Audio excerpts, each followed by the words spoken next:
Welcome to the Castro Valley Compass, navigating your week through Castro Valley. Brought to you by the Castro Valley School of Music. We bring music to life.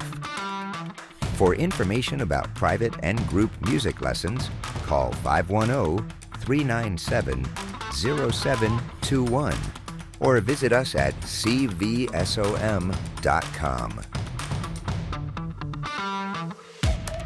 And now, here's your host of the Castro Valley Compass, Shane Sharkey. Hello and welcome to another episode of the Castro Valley Compass. I'm your host, Shane Sharkey, and we've got a very special guest on today's show. Robert Paylor recently came to the Performing Arts Center and he gave a very inspirational speech. He's got quite a powerful story and he's got a wonderful book here. And if you can check it out, it's Paralyzed Too Powerful. I'm going to go ahead and read the back of the book just to give you a sense of what it's like, and then hopefully you'll stay tuned for this really good interview that we had with Robert. Really informative, powerful story he's got. What paralyzes you? We all face obstacles that threaten to hold us back. For Robert Paylor, his paralysis wasn't a metaphor. After a catastrophic rugby injury in a national championship game left him unable to move below the neck, doctors told him he'd never walk or move his hands again. Robert refused to accept that fate, and his journey inspired millions as he fought to overcome quadriplegia and rebuild his life. This book isn't just about Robert's story of recovery. It's a guide to overcoming the unseen challenges that keep you from achieving your goals. Through personal experiences, hard-earned lessons, and practical tools, Robert will help you identify the mental and emotional barriers that hold you back and build the mindset to rise above your challenges. Robert is a really interesting guest, and I hope you find this interview as intriguing and as powerful as I did. A lot of times we can get kind of caught up in the trivial difficulties of life, the day-to-day things that we face as obstacles, and it's when we come across people like Robert that we really know what perseverance is all about. And it's just a really inspiring story, and he's a really interesting guy, and hope you enjoy this interview as much as I did. And hopefully you'll check out his book, Paralyzed Too Powerful. It's a really, really good book. So without further ado, here's my interview with Robert. Enjoy.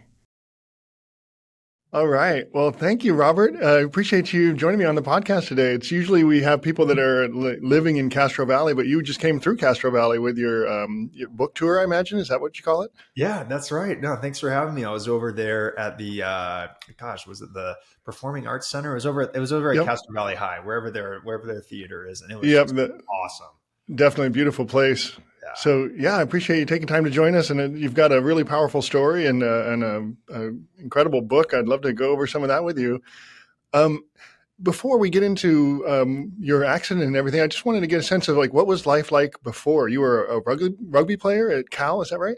Yeah. Rugby player at Cal, which was like a heck of a journey to getting to play the sport of rugby because it's not common in America, right? I mean, it's a bit of a hotbed in the Bay and in the Sacramento area. But other than that, nobody's really ever seen a game. They've certainly never played a game.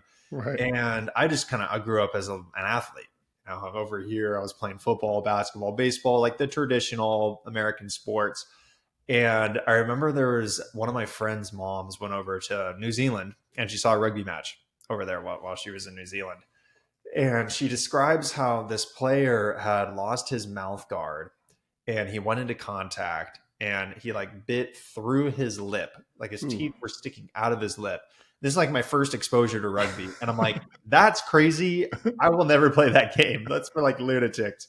And then a few years later, I go over to Jesuit High School in Sacramento, which has the most successful rugby program in the country. I think we're at 10 national championships right now, if I'm not mistaken. Wow. So just really great track record, really good culture.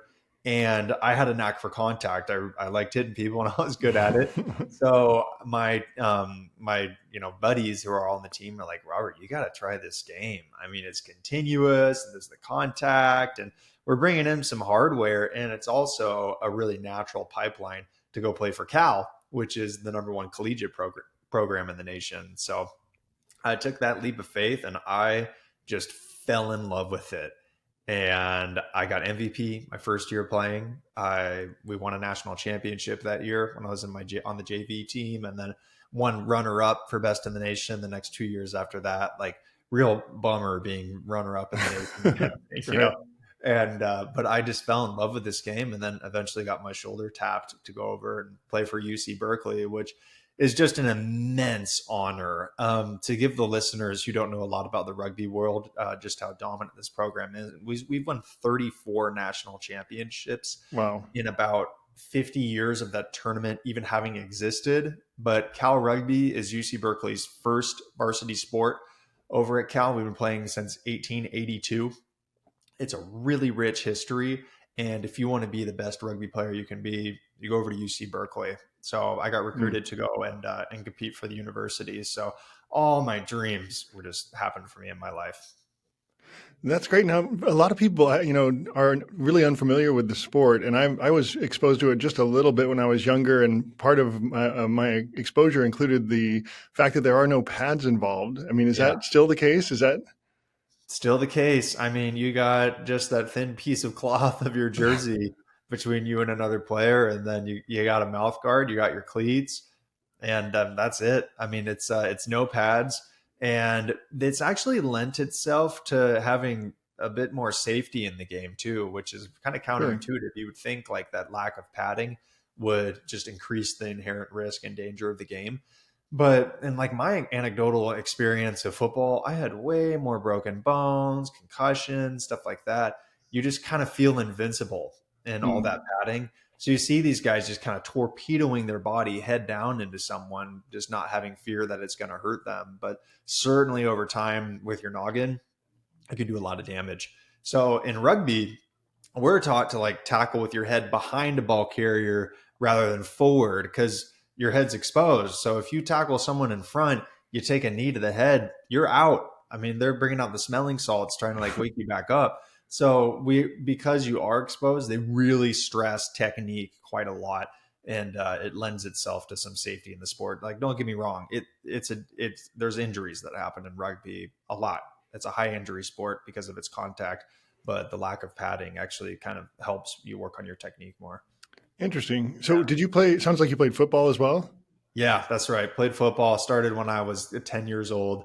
And I loved that game. I thought that was really going to be like my route in athletics, that I'd go to, hopefully get in a Division I program, which I got recruited to some, but none as good as Cal, and just kind of follow that route. And when I was really young, I just wanted to be on TV. I was like, I want to play college football on TV.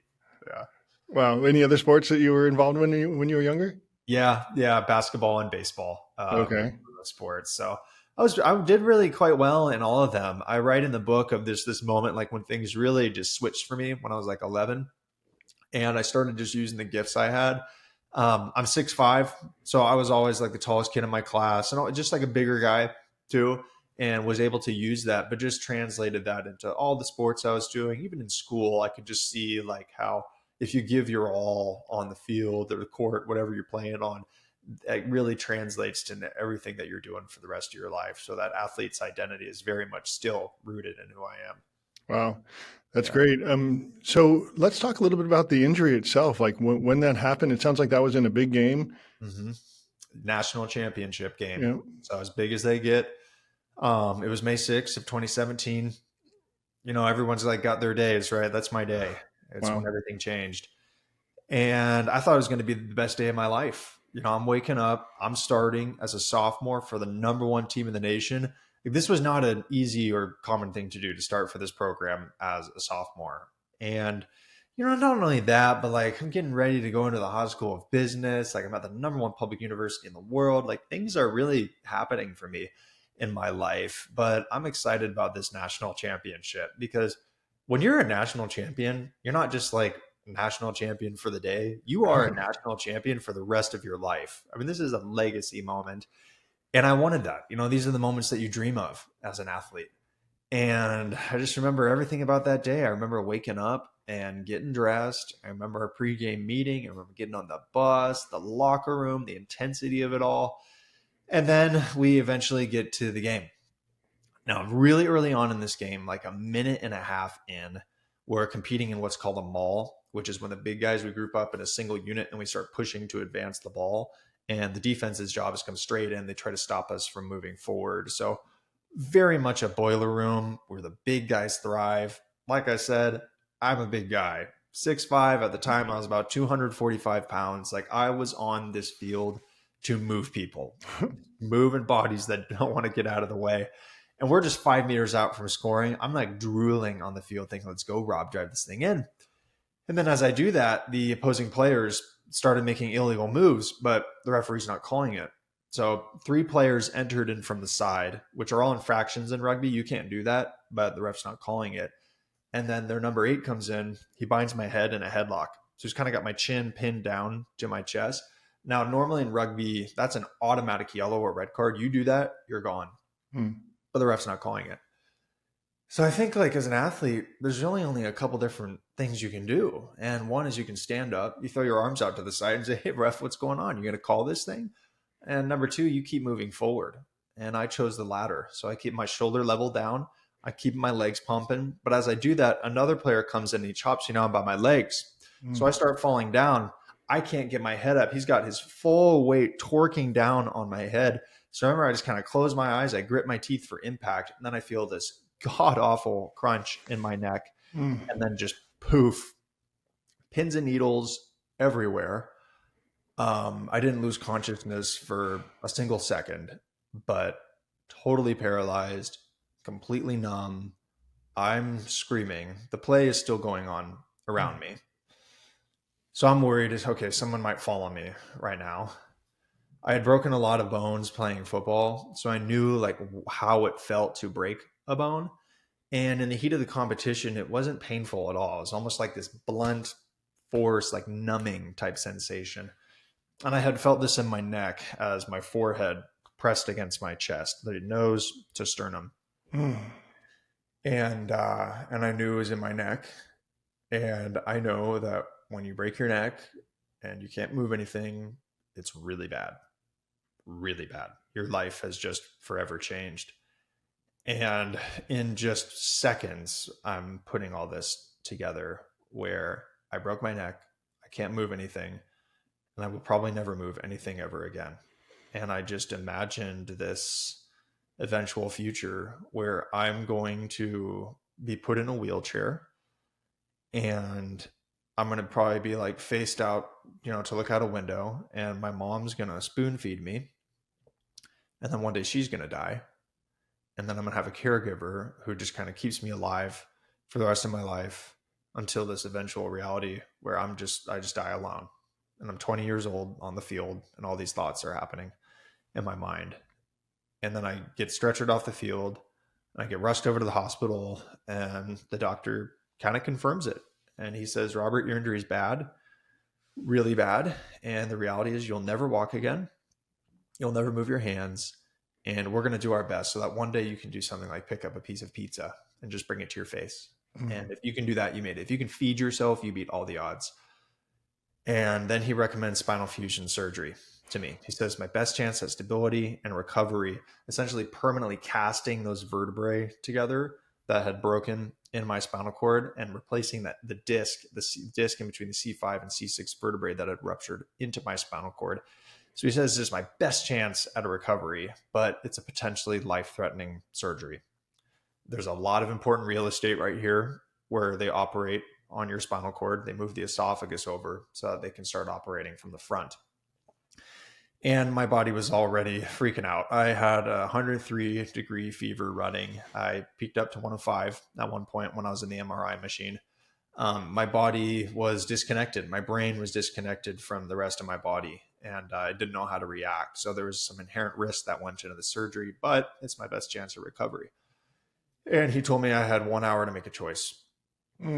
So I call my religious advisor, spiritual director, and my faith is very important to me. I am Catholic, and I wanted to have a priest come over to give me the sacrament of anointing of the sick. That way, if I lived, I would have that strength and healing from God, really inviting him in on this journey. And if I didn't live, my soul would be cleansed for heaven.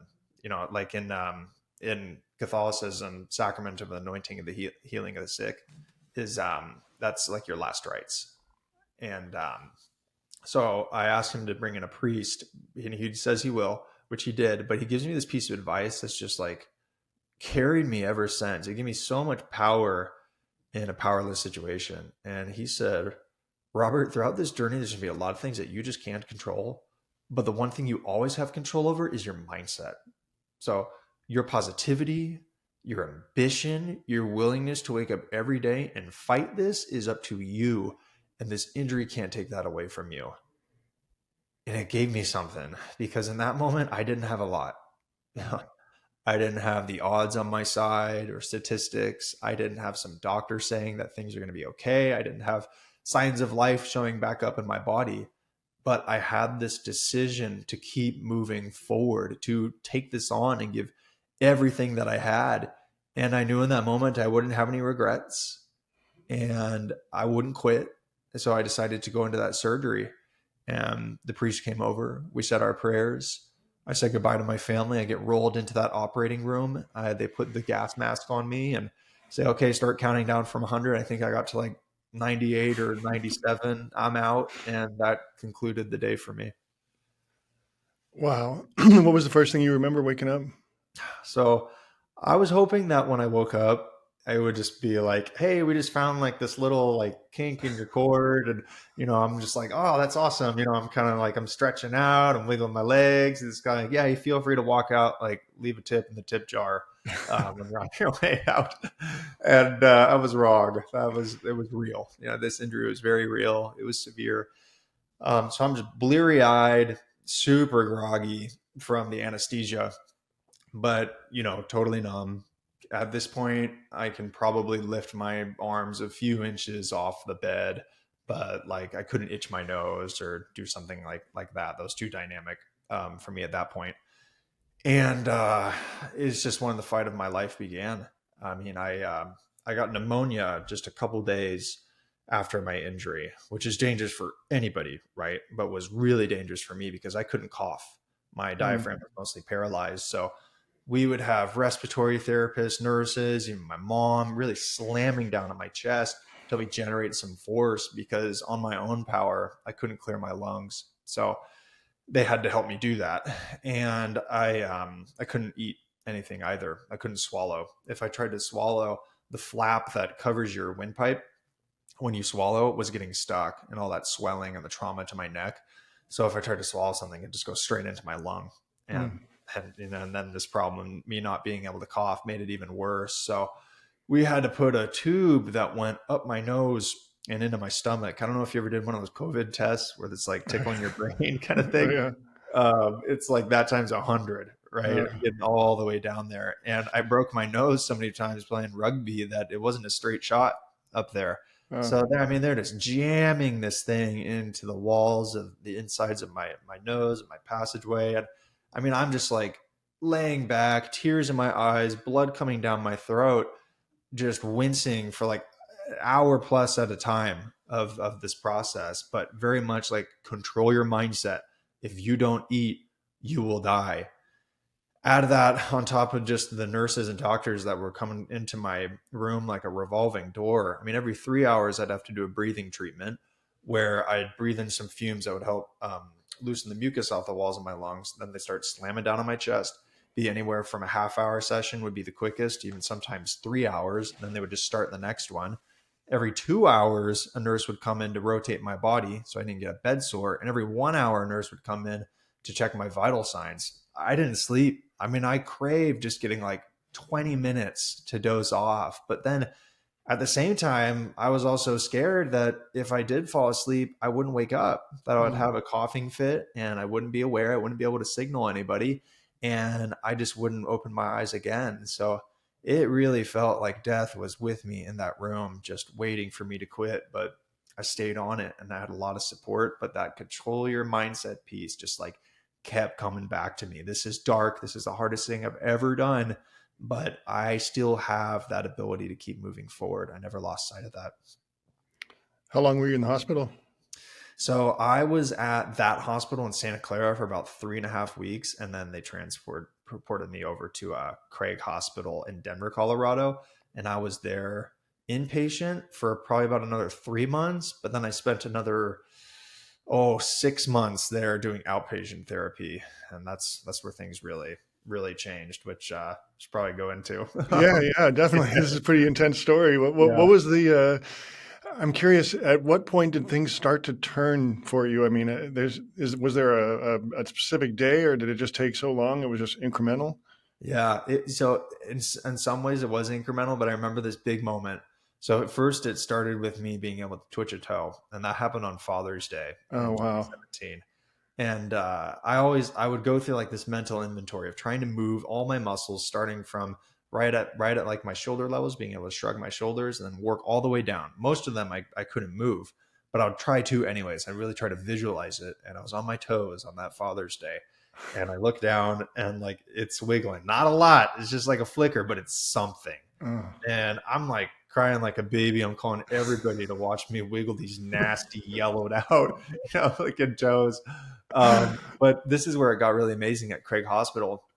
They see that and they're like, "This is amazing. Now we're going to get you walking." And I'm like, "Hold on. I can wiggle a toe. Like I can't, this is like a bar trick at this point. I can't like actually stand up and be able to walk or anything." And that's where their genius really came in. And they put me, which is essentially like a winch that is in a track railing in the ceiling. So you can walk back and forward with this winch that's connected to a harness around my body so that I couldn't fall on the ground. And I had some safety there. I had a really heavy duty walker and then a therapist who was right behind me on a really short stool. So she's kind of like just right behind me. She can get her hands behind my knees to help lock them out. And we could try to like just see what happens. We didn't really know what to expect.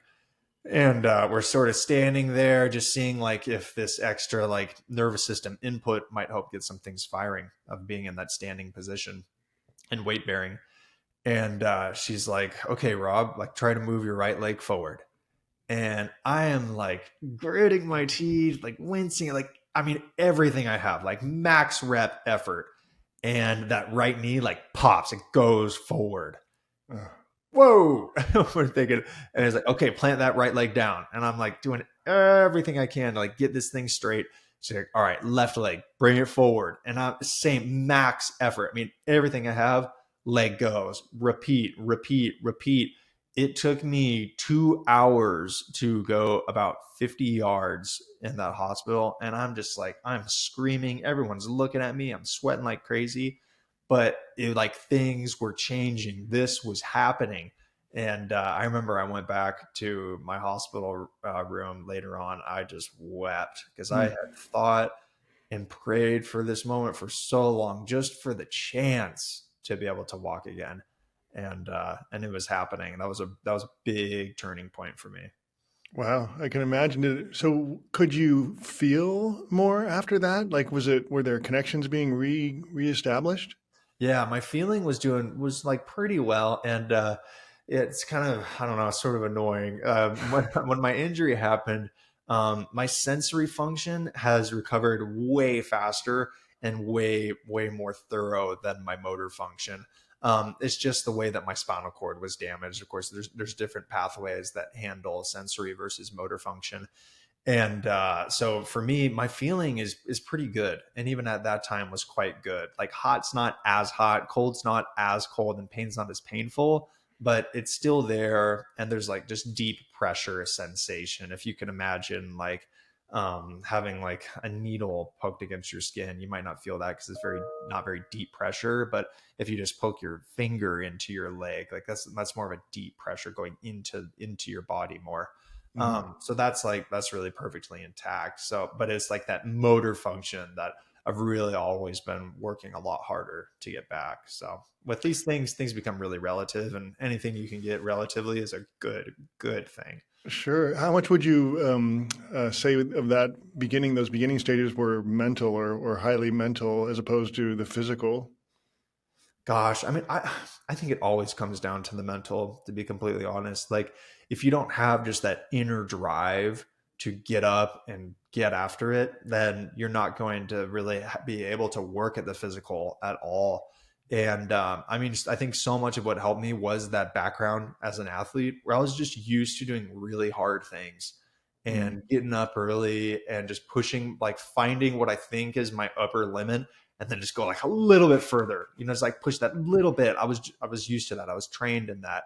And I remember like training for rugby, if I did like a really hard weightlifting session and I wasn't sore the next day, I was mad. I was like pissed off at myself because I was like, I didn't give enough. I was really able to translate that, I think, over into this recovery where, I'm working with a therapist like they're my trainer and my coach. We're problem solving. Like I'm giving it everything I have. It was really an exciting time and a good environment for me to where it didn't feel too foreign of being in that training environment. That's incredible. I mean, the fact that you're able to lean on that history and those experiences before the accident to help you recover and get back at it, that's huge. Yeah. What was it like? Did you got to go back to school, I think, right? You got to actually graduate? Yeah, I did. So I was at that hospital I've been in any hospital for about a year. And then I go back and I went back to Cal. I was kind of nervous to go back, honestly, because the hills of Berkeley are crazy. I mean, as they are like most areas of the Bay. And I needed help. So then my rugby teammate steps up and they're taking me to all my classes and workouts, pushing me through these hills. My rugby coach, Tom Billups, who's also our strength and conditioning coach, he took it upon himself to do my rehab for 2 years when I returned back to Cal. We're like 4 or 5 days a week, getting in the gym with all the other athletes in their training. I wouldn't be walking today if it weren't for him. And then going after my studies in the business school there. And then, it was in August of 2021 that we all piled up in the Greek theater. It was like, I don't know, 10,000 people in there. And I was like, I'm going to stand up to get my diploma here. So I had Coach Billups in front of me and my girlfriend at the time, but now wife, Carson, right behind me. And they called my name, Robert, Jeffrey, Paylor. And I stood up. Everyone's going berserk. I mean, just crazy. And I got a few steps and I faced the crowd and Coach Billups handed me my diploma. And I just like threw it in the air as high as I possibly could, like such a triumphant moment for me. And I mean, everyone was going nuts. So I draw back to that moment often when, I need that little boost that gives it to me. Yeah. That's amazing. One of the things I find incredible and just in life in general is how we impact other people around us. Sometimes we see it, sometimes we realize it, and other times we don't. Yeah. Tell me a little bit about how that's been for you. I mean, you must have inspired so many people.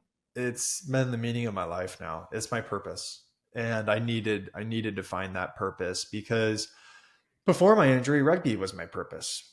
I woke up and I wanted to be the best rugby athlete that I could possibly be. And I've always been an optimistic guy, but I knew from moment one that I was never going to play rugby again. And I needed something to replace that. And at first, we found this through my GoFundMe campaign, just sharing my updates. So as you can imagine, breaking your neck is not a good financial decision. We needed help. We needed a lot of help. So my best friend's mom started up this GoFundMe campaign to help pay for my rehab expenses. And the financial support was huge. But in that, I was sharing all my rehab updates and people were confiding in me how this was helping them. And some of them very significant issues that they're going through in their lives. So we're talking like stage 4 cancer, suicidal ideations, loss of a son or daughter, really, really terrible moments in someone's life. But they're telling me how by me pushing through this and sharing this story, I'm helping them get through it. And I'm helping them maintain some positivity and perspective through it all. And I'm seeing this real gift start to come together. And then I started speaking. And that's where it really, really started. I really started to feel it. And people are laughing, crying, standing ovation. And I'm just like, this is it. This is that purpose. This is what I'm here to do. And it's really the answer to all these challenges that I faced. There's a lot that this injury took away from me, but it gave me this one thing. It gave me a story and an ability to help people in a way that I just wouldn't have had if I didn't have this injury and the suffering in my life. So it's just amazing how much purpose I've gained. But it all comes back to what you said. It's like it's giving that to others, which is like such an crucial element of all this, just living my life in service for others. And so much of it comes back to me. That's amazing. And you start your book with a very powerful question. I just want to like make sure I get it exactly right. Yeah. Well, I don't want to take time to look for it here now, but I think I remember it is what paralyzes you. Is that the Yeah. question, I think? That's it. Yep. Can you tell us what does that mean to other people that are not going through what you went through? Yeah, I mean that's what the focus of all this is now, is identifying and overcoming what paralyzes us, because we're all paralyzed by something. I mean, I have a journey of a physical paralysis, but I have things that paralyze me mentally or emotionally. We all relate to that. I mean, think anxiety, grief, loss, despair. I put them all over the front cover of my book to get those examples kind of running in a reader's mind. There's things that hold all of us back. And I don't think a lot of us spend enough time to really think about what is that that's holding us back? What's that that's stopping us from achieving great success in our lives? And that's what this book is all about, is about helping a reader really think about what's paralyzing them. But then each chapter is a tool that has helped me in overcoming this journey of my physical paralysis, all while telling this story of me battling quadriplegia over these last 8 years. So I think that's what I really want the reader to get out of it, is not just learning about me, but really learning something about themselves. And I think that question kind of gets the process started. Definitely. Well, let me just show the viewers here. This is the book, and it's flipped around. I'll see if I can get that mirrored when we put this out. Boy, I mean, I want to touch before we finish today a little bit more about your faith, because I think that is such a crucial part of this whole picture. And there are a lot of people who just simply don't have that, or they're still searching. I mean, what kind of advice would you give to somebody who's like, I don't have a direction of faith in my life. I didn't grow up with any religion, or I don't have anybody in my life that's influenced me in that way. What would you tell someone like that? How do they begin the process of finding faith? Yeah. Yeah. It's, I think it's so important, and I just wouldn't be here in this capacity if I didn't have that faith. I mean, it was something for me to really trust in. And it was something that was bigger than myself and bigger than my struggles, and helped me give belief in a plan that was bigger than these sufferings, and one of redemption, and one for the good of not just myself, but for others, and more than I've even been able to imagine over these last 8 years. How does that start? I mean, I think it starts in a personal relationship, and I think it starts in prayer, and it doesn't have to be. It's no script. There's no instructions in prayer, and it doesn't even have to be the good stuff. It can be the frustration. I think God wants to hear everything that's on our hearts, not just the good stuff. When there's things that are frustrating us, let him know and bring that up in prayer. I think that's a good thing. And voice your desires. But something that I've really had to grow in through this injury is that phrase, "Thy will be done." Mm-hmm. And as Christians, we say that in the Our Father, and I think sometimes we might kind of skip over how hard that really is. "Thy will be done," and that's something that I've really grown in. And thank goodness God's will has been done, because I think if if none of this happened, then I wouldn't have this meaning in my life. Now, I don't think God tried to break my neck. I think that there was a player on that field who has free will, and he used that free will in a way that led to me breaking my neck. God didn't want any of this to happen to me. But this strength, perseverance, positivity through it all, and ability to help other people, that's God. This message spreading throughout the world, that's God. And I mean, for people who are looking to kind of start accessing that in their lives, I think a lot of it starts in prayer, and then in community as well. I think God wants us to be in community with each other, to share our struggles and our dreams and the successes of our lives with each other. I think that that really helps us grow, helps us to just see the beauty of the human experience. So much of that is in community, but a lot of it comes back to just like that selflessness, that selfless giving of oneself. And I think it's in the moment, in that love, that you find God, because God is love. So, and those moments that you share with each other, you'll find him too.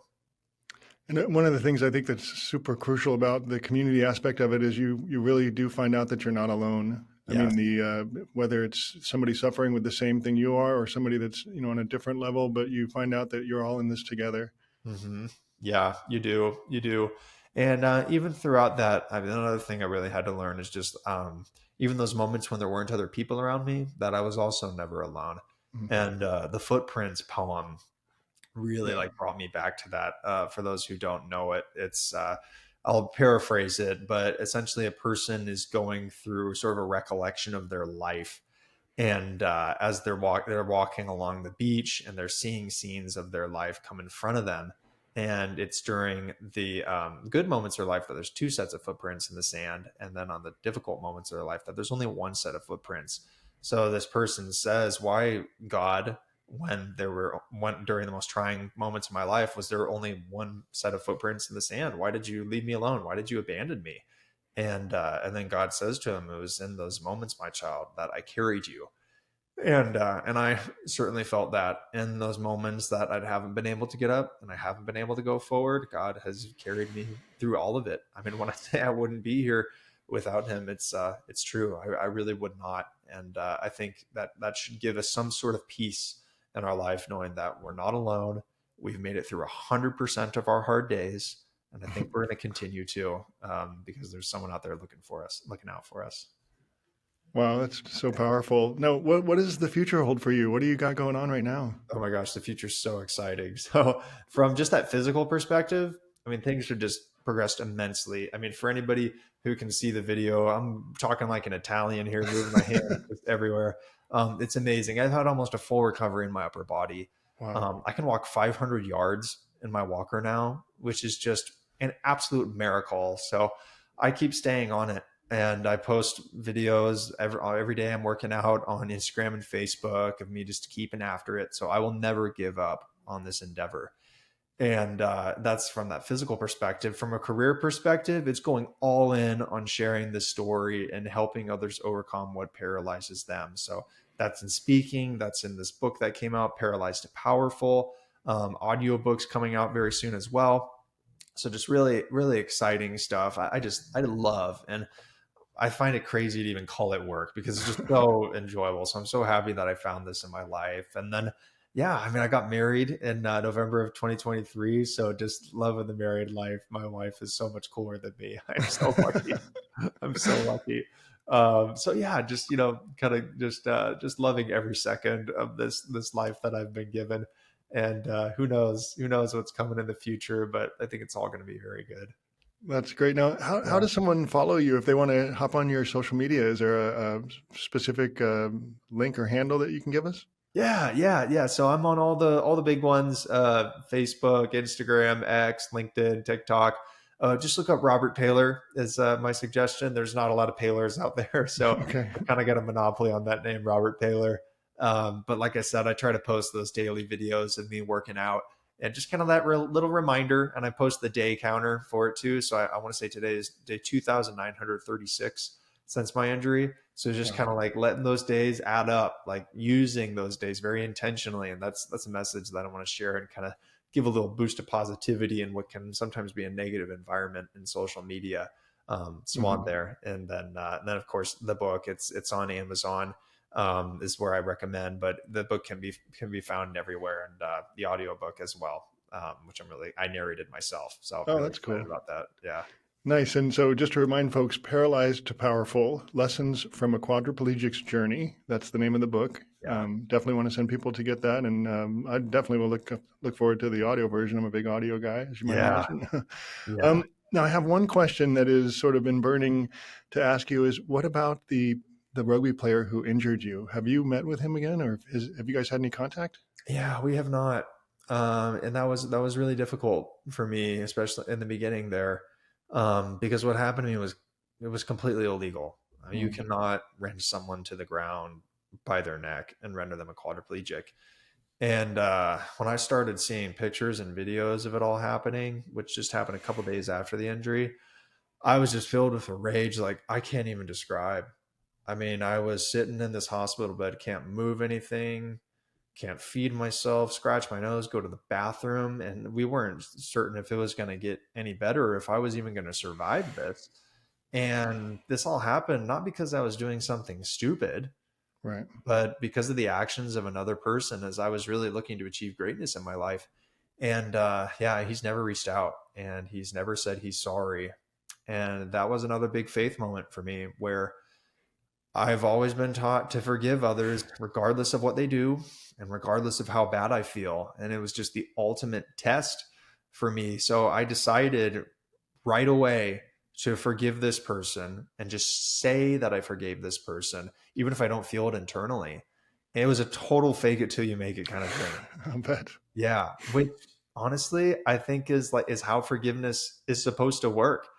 We shouldn't just wait till we start feeling good before we forgive someone. It doesn't work like that. In fact, I don't even know if it'll ever happen if we just continue to give words to that rage and that hatred. It'll just keep us looking behind, not going forward. And as I would say those words, time could run its course and that hatred would slowly go down and eventually vanish to where here I am today. I'm totally freed from all of that because I wasn't giving words to those rage. And I just learned a big lesson in forgiveness that it's not all about removing guilt from someone else. It's very much about removing those negative attachments from ourselves. Forgiveness is a healing process for ourselves. So it's not easy and it can take a lot of time. But I think if we just give words to only that forgiveness, we'll be on that path to receiving that internal peace. Wow. That's so heavy. I mean, that's like many of these anecdotes from your story is just very inspiring to me personally. And I'm sure that they're helpful to just a ton of other people as well. Yeah. So thank you so much for spending some time talking to us today. I definitely will put in the description of the podcast all your contact info as well as info about the book. And I'm going to be following you, that's for sure, on social media. Awesome. Thank you. Check it out. And who knows, maybe we'll cross paths again one of these days. I really appreciate you taking time to talk to me today. Oh my gosh. Thank you so much for having me. This is so much fun. All right. Excellent, Robert. Thank you again for sharing your story with us and so many other people and being such a positive light in this crazy world of ours. Absolutely. It's my pleasure and a blessing. All right. Well, take care. Thank you. All right. Bye-bye. All right. Well, that was our interview with Robert. Hopefully you enjoyed that as much as I did. Very intriguing guy and what a optimistic attitude. And really the word perseverance is what comes to mind when I think about Robert's story and how far he's come since he was diagnosed with, really a very meek future. And he just wouldn't accept that and has taken steps on a daily basis to overcome these obstacles and really get the most out of life. So if you give him a follow on Instagram, Facebook, all those social media platforms, he's on there, and he posts regularly with inspiring milestones as he's getting better every day and really pushes forward to persevere in life. And anyhow, would love to get your input on that. If you've got any info on how Robert's helped you tackle your challenges, or if you've got any ideas for other guests that we can have here on the Compass, please reach out by email. info@castrovalleycompass.com is our email address. That's info@Castro Valley Compass. And until next time, I'm Shane Sharkey. We'll see you next time on the Castro Valley Compass. Bye-bye. Thank you for joining us this week on the Castro Valley Compass, navigating your week through Castro Valley. Do you have an idea for the show, or would you like to get involved? We'd love to hear from you. You can send us an email at info@castrovalleycompass.com. That's info@castrovalleycompass.com. See you next time on the Castro Valley Compass, brought to you by the Castro Valley School of Music.